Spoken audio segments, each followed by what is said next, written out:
उत्सव की तैयारी करो मामा, पहला मैच शुरू होने वाला है। कोलकाता वर्सेस आरसीबी, उत्सवेर प्रथम दिनेर मैच कोलकाता ভার্সেস আরসিবির ম্যাচ। তো আজকে আমরা নিয়ে চলে এসেছি কলকাতা আরসিবির প্রিভিউ। তো টিমের স্ট্রেংথ কি আছে, উইকনেসেস কি আছে, প্লেইং 11 কি হতে পারে, আমরা প্রেডিকশন করে নেব কে কেমন রান করবে এবং আরসিবি টিমেরও আমরা একটা অ্যানালাইসিস করে নেব আজকের ভিডিওতে। আশা করছি আপনাদের ভালো লাগবে। তো আজকের ভিডিও শুরু করছি আরসিবির ফুল টিমটা একবার পড়ে।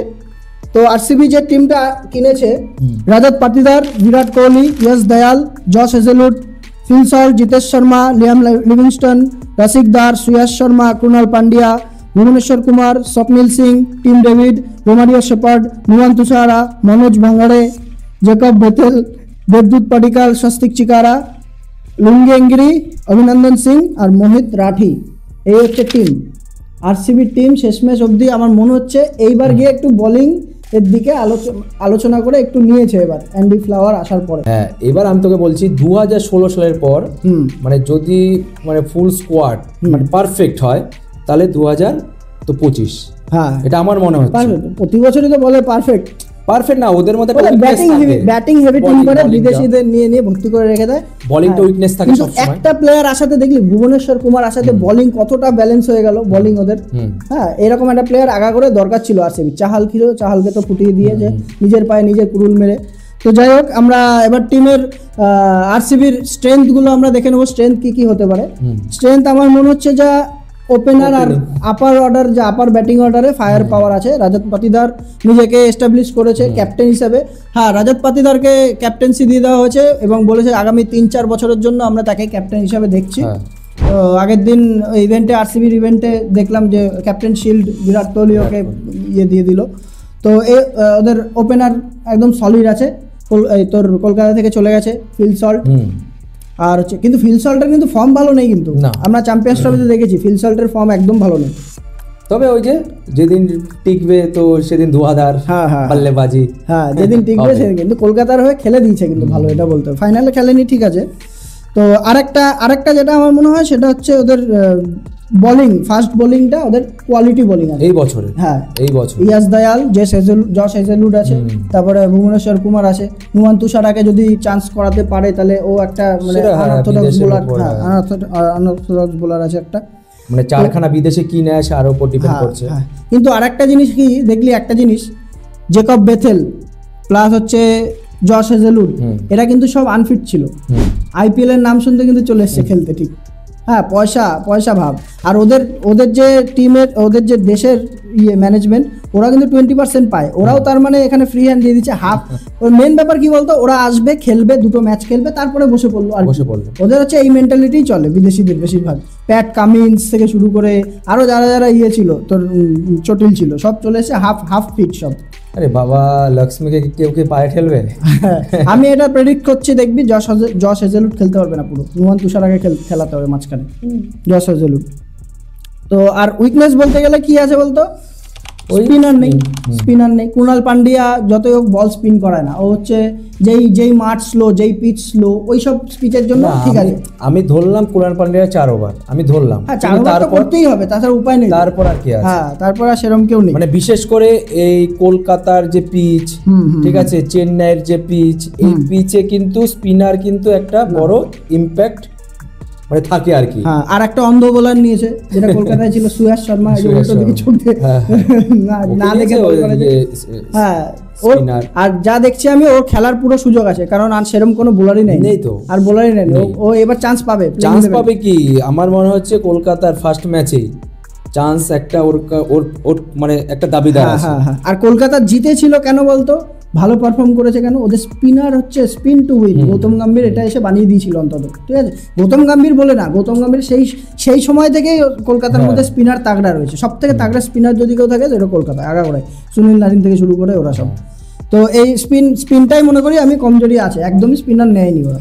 আর ওভারঅল তাছাড়া আমার মনে হচ্ছে এবার ভালো টিম হয়। প্লেইং 11টাই একমাত্র সলিড দেখা যাচ্ছে আরসিবির, যে প্লেইং 11। এর বাইরে যে বেঞ্চ স্ট্রেন্থ, তো এটাও একটা উইকনেসের মধ্যে। বেঞ্চ স্ট্রেন্থ সেরকম নেই।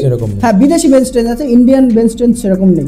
একটা প্লেয়ার আছে রসিক দার, ওকে যদি খেলাতে পারে, তাও স্পিনার যদি হতো, মিডিয়াম পেসার। আরেকটা আছে স্পিনার স্বপ্নিল সিং, মার খেয়ে ছাতু হয়ে যাবে, ছাতু বলছি আর কি, কেন আইপিএল এখন যেটাতে পরিণত হয়েছে 250 রান, ঠিক আছে, সব ম্যাচে 250 রান হচ্ছে, ছাতু হয়ে যাবে, ছাতু। এইসব বোলাররা টিকবে না, কিন্তু ভালো স্পিনার দরকার হয়।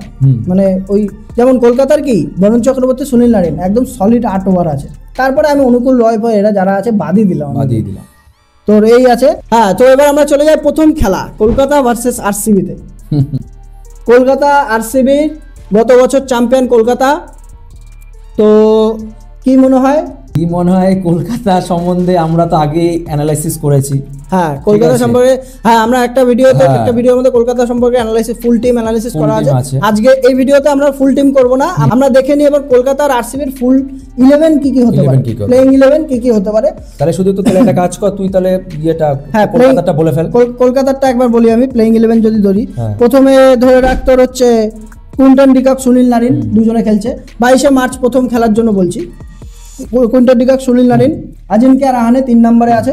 যদি মনে কর ফার্স্টে ব্যাটিং না পায়, আঙ্ক্রিশ রঘুবংশীকেও নামাতে পারে ইম্প্যাক্ট হিসাবে। আমি নর্মাল ইয়েটা বলছি, আজিঙ্ক্য রাহানে, তারপর ভেঙ্কটেশ আয়ার, তারপরে 5 নম্বরে রিঙ্কু সিং, আন্দ্রে রাসেল, রমনদীপ সিং, তারপরে আর হচ্ছে ওইদিকে বরুণ চক্রবর্তী, হর্ষদ রানা, স্পেন্সার জনসন আর বৈভব অরোরা। উমরান মালিক চটিল হয়ে ও এনসিএ ক্লিয়ারেন্স দেয়নি, ওর জায়গায় চেতন সাকারিয়াকে নিয়েছে। ভালো বলার, হ্যাঁ, স্লোয়ার ফ্লোয়ার মারতে পারে, খেলার চান্স আছে আর কি। তো ওইদিকে বৈভব অরোরা তো আসবেই, আর ওইদিকে তোর ইম্প্যাক্ট প্লেয়ার হিসাবে ওই আঙ্কিশ রঘুবংশী দেখছি আমি ইম্প্যাক্ট হিসাবে। আর আরসিবিটা একবার তুই বলে দে, আরসিবি প্লেইং 11 আমাদের মতে কি হতে পারে? বিরাট কোহলি, সল্ট, পাতিকাল, আর হচ্ছে দেবদূত পাটিকাল, তাই তো? হ্যাঁ, এবার রাজাত পাতিদার। এতদিন পরে ছেলেটা একটা টিমে খেলতে পারবে, দেবদূত পাটিকাল আমার খুব পছন্দের ব্যাটসম্যান। দেবদূত পাটিকাল টি20-র জন্য টেস্টে ওকে ট্রাই করেছে, কিন্তু আজ যাই হোক, তারপরে পড়ে নে পুরোটা। তোর হচ্ছে ক্যাপ্টেন হচ্ছে পাতিদার, রাজাত পাতিদার, ঠিক আছে। আর আমি টিম ডেভিডকে খেলাবো 5 নম্বরে। হ্যাঁ, জেকব ব্যাথেলকে 5 নম্বরে, না, জেকব ব্যাথেলকে আমি রাখছি না, ঠিক আছে, কিন্তু হ্যাঁ, আমার মনে হয় 5 নম্বরে টিম ডেভিড খেলতে পারবে, আমার মনে হচ্ছে খেলতে পারে, ঠিক আছে। তারপর হচ্ছে জিতেশ শর্মা, ঠিক আছে, লিভিংস্টন, পান্ডিয়া, ভুবনেশ্বর কুমার, হেজেলউড, আর হচ্ছে ইয়াশ দয়াল। আচ্ছা, আর আমি ইম্প্যাক্ট হিসাবে যদি মানে এটা হচ্ছে ফার্স্ট ব্যাটিং, যদি সেকেন্ড ব্যাটিং হয় তাহলে আমি সুয়েশ শর্মাকে খেলাবি, তারপরে হচ্ছে তোর টিম ডেভিড বা হ্যাঁ বুঝতে পেরেছি। কিন্তু আমার মনে হচ্ছে 5 নম্বরে টিম ডেভিড নামবে না, 5 নম্বরে লিভিংস্টন খেলবে, তারপরে যদি হয় টিম ডেভিডকে খেলাবে। হ্যাঁ, প্রথম ম্যাচ হবে ইডেনে, ইডেনের প্রথম ম্যাচ। ইডেনে আমরা মাঠ দেখেছি, আগের বছর যা দেখেছি ইডেনের মাঠ ওই 220-30-এর মাঠ আছে। তো প্রথম ম্যাচে ব্লাস্ট হতে চলেছে, আপনারা রেডি থাকবেন সবাই, জার্সি ফার্সি কিনে নেবেন সব নিজের মতো, যে দলের ফ্যান। আমি কলকাতার ফ্যান পার্সোনালি, আরও আরসিবির ফ্যান। আমাদের প্রথম ম্যাচই হচ্ছে একে অপরের ভার্সেস হচ্ছে প্রথম ম্যাচ, আর আমরা এই ম্যাচের অবশ্যই রিভিউ তো অবশ্যই নিয়ে আসবো, ঠিক আছে। এটা আর আরেকটা কথা বলছি তোকে, তোর ফার্স্ট 11 থেকে তোর মনে হচ্ছে কে সব থেকে বেশি রান করতে পারে, মানে জাস্ট এই ম্যাচের জন্য টোটাল রানে? আচ্ছা, আমার কলকাতার যদি আমি ধরি, কলকাতার মধ্যে আমার মনে হচ্ছে ফার্স্ট সব থেকে বেশি রান করতে পারে কুইন্টন ডিকক। আচ্ছা, আর উইকেটে আছে উইকেট টেকার আর কি। হ্যাঁ, উইকেট টেকার আমার বরুণ চক্রবর্তী। মানে তুই এখন পৃথিবীতে যে কোনো খেলায় বরুণ চক্রবর্তী যেই টিমে থাকবে সেই হাইয়েস্ট উইকেট বরুণ চক্রবর্তী নামই আসবে হাইয়েস্ট উইকেট টেকার হিসেবে, এটা ঠিক। আর আরসিবির বল, তুই আরসিবির বল, আরসিবির ফ্যান হয়েছিস। বিরাট কোহলি জীবনে একটা ট্রফি জিততে পারলো না এখনো অবধি। বিরাট কোহলি লাগতেই সাল কাপ নাম দে, সাল করতে করতে চলো 17 বছর কেটে গেছে, 18 বছর। এবার যদি না পাস আর পাবি না, কারণ 18 নম্বর আইপিএল, ঠিক আছে। একটা মানুষের জন্য অফকোর্স চেয়ার আপ করি, তো পাকিস্তান আর আরসিবি দুজনের জন্য আমার মনে গভীর ভালোবাসা রয়েছে। যার নামটা নেব, ঠিক আছে, ওটা একটা ইমোশনাল, সে হচ্ছে কোহলি। আমি চাই এই বছরও, আমিও চাই, আমি কেন, আমরা 3 বছর সারা, আমার মনে হয় সারা ভারত কিংবা সারা ওয়ার্ল্ডেও হতে পারে, ঠিক আছে। তো যাই হোক, আমি এই ম্যাচের জন্য বিরাট কোহলিকে আমি হাইয়েস্ট স্কোর হিসাবে রাখছি। উইকেট টেকার আমি রাখছি, যদি হেজেলউড খেলে তাহলে হেজেলউড, আর নাহলে ইয়াশ দয়াল। ইয়াস দেয়াল, হ্যাঁ আমার মনে হচ্ছে ইয়াস দেয়ালই আছে এই ক্যান্ডিডেট, মানে আমার শুধু এটার বলে না, আমার টোটাল টুর্নামেন্টেই মনে হচ্ছে ইয়াস দেয়াল এবার উঠে আসবে। হ্যাঁ কিন্তু ইয়াস দেয়াল কিন্তু আরসিবি ম্যানেজমেন্টকে কিন্তু থ্যাঙ্কস জানিয়েছে যে ও কিন্তু ওকে কিন্তু ব্যাক করেছে, বিশাল ভাবে ব্যাক করেছে। সেই ইয়াস দেয়াল, সেই রিঙ্কু সিং আগের বছর আবার দেখাচ্ছে। এটা once in a lifetime ব্যাপার, এটা আর হবে না, এটা সবাই জানে। 5খানা 6 ইয়াস দেয়াল তো আমরা খেলা। ইয়াস দেয়াল কিন্তু ডিপ্রেশনে চলে গেছিল, জানিস কি? ওর ফ্যামিলি শুদ্ধ সব, মানে ও একটা ইন্টারভিউ দিয়েছে, ওকে টিম থেকে বাদই দিয়ে দিয়েছিল, কিন্তু একটা ম্যাচের পরে আরসিবি কামব্যাক করলো, কিন্তু ও বলেছে নিজে না এবার মনে হচ্ছে ইয়াস দেয়াল উঠে আসবে, আমার মনে হচ্ছে আরসিবি এর হাইয়েস্ট উইকেট টেকার আগের সিজনও দেখিয়ে দিয়েছে। হ্যাঁ এত সুন্দর কামব্যাক, খুব কমপ্লিটলি করতে পারে। হ্যাঁ এই ইয়াস দেয়াল, তারপর সন্দীপ শর্মা, এরা কিন্তু আন্ডাররেটেড প্লেয়ার, কিন্তু ওরা কিন্তু সেই কনফিডেন্স প্লেয়ার না, কিন্তু যে একটা ইন্টারন্যাশনাল থেকে এসেছে, ওদের কনফিডেন্স কিন্তু আবার রিকভারি হয়ে যাবে। ওরা বল করছে কাকে, মানে কুইন্টন ডি কক, এরকম টি20 লেজেন্ডদের বল করছে, এটাও দেখতে হবে। কিন্তু যে কামব্যাক, সলিড কামব্যাক করেছে, এই ইয়াস দেয়ালকে শেখা দরকার। আর কলকাতা আরসিবির খেলা মানেই আমরা জানি রয়েছে গুণগান্তে এরকম 4-5টা টিম যে সব থেকে বেশি ভিউয়ারশিপ হয়। কলকাতা আরসিবির খেলা মানে আমরা জানি যে টক্কর হবেই, আর কলকাতার কাছে আরসিবি সারা জীবন হেরে এসেছে, যেটা ফ্যাক্ট সেটা ফ্যাক্ট, আমি তুই ফ্যান বলে না। হ্যাঁ কলকাতা আরসিবির কাছে, কলকাতা একটু ভারী পড়ে আরসিবির কাছে, আমরা যদি স্ট্যাটসও তুলে দেখি তো কলকাতা একটু ম্যাচ বেশি জিতে আছে। যেমন এটাও মানতে হবে যে কলকাতা মুম্বাইয়ের কাছে কম জিতে আছে, এটাও মানতে হবে। তো এই হচ্ছে প্রথম খেলা, আপনারা অবশ্যই সবাই রেডি থাকবেন। আর এর তো রিভিউ নিয়ে অবশ্যই আসবো। জিতবে কে এটা বল? আমি আরসিবি। তুই আরসিবি না, আমরা এখানে যেহেতু নিউট্রাল হয়ে বিচার করছি, এটা ফ্যান হিসেবে বেরিয়ে গেল, কিন্তু নিউট্রাল হিসেবে প্রেডিকশন মনে হচ্ছে এই বছর আরসিবি। একই ব্যাপার না, এটা আমি ফ্যান থেকে গঙ্গাধারী শক্তিমান এরকম ব্যাপার না। আরসিবি এবার ফেভারিট আছে, আমার মনে হচ্ছে আরসিবি আছে, কিন্তু জিতবে কলকাতায়, জিতবে কলকাতায়। আরসিবি ফেভারিট থাকলে কি হবে দেখা যাক। হ্যাঁ দেখা যাক, আপনারাও দেখবেন। আর তো আমরা অবশ্যই ভিডিও নিয়ে আসবো কলকাতা আরসিবির পরে, দেখা যাক কত রান হয়, কত রান খায় আরসিবি। শুধু ভিডিও না, ধামাকাদার ভিডিও। আগের বছর মনে আছে তো? আর মনে করিস না, ঠিক আছে, যেটা চলে গেছে ওটা বাদ দিয়ে দে। এই 22 তারিখ থেকে আবার শুরু হচ্ছে ন্যায়ওয়ালা সিজন, ধামাকাদার season, new RCB 18 season, 18 number jersey.